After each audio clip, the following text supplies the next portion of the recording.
ఇక్కడ కనిపిస్తున్న ఈ పర్సన్ని చూశారా? ఇతని పేరు ఉదయ్. ఒక సాధారణ కానిస్టేబుల్. ఐపీఎస్ కావాలని కలలు కనేవాడు.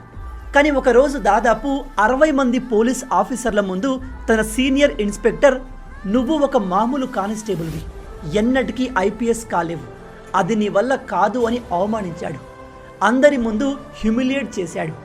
వేరే వాళ్ళైతే ఈ అవమానానికి కుంగిపోయేవాళ్ళు, ఇంకా బలహీనమయ్యేవాళ్ళు.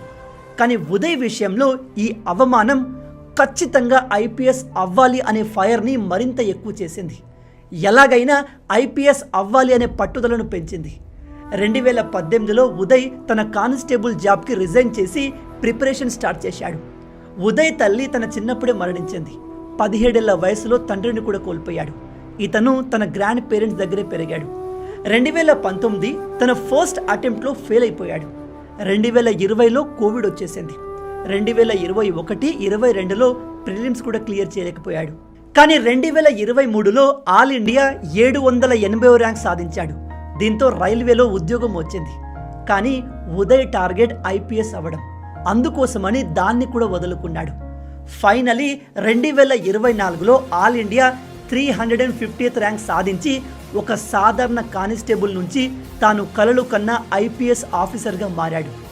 Now he's not a normal constable Uday, he is IPS Uday Krishna Reddy. తనను అవమానించిన ఆ పోలీసులే ఇప్పుడు సెల్యూట్ కొట్టే స్థాయికి ఎదిగాడు.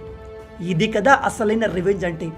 అందుకే జీవితంలో క్రిటిసిజం, అవమానాలు చాలా అవసరం. అవే మనల్ని ముందుకు తీసుకెళ్తాయి. ఒకవేళ ఉదయ్కి తన సీనియర్ ఆఫీసర్ అందరి ముందు అవమానించి ఉండకపోతే ఈరోజు ఈయన ఈ స్థాయిలో ఉండేవారా? మీరేమనుకుంటున్నారు? మీ ఆలోచనల్ని కింద కామెంట్లో చెప్పండి.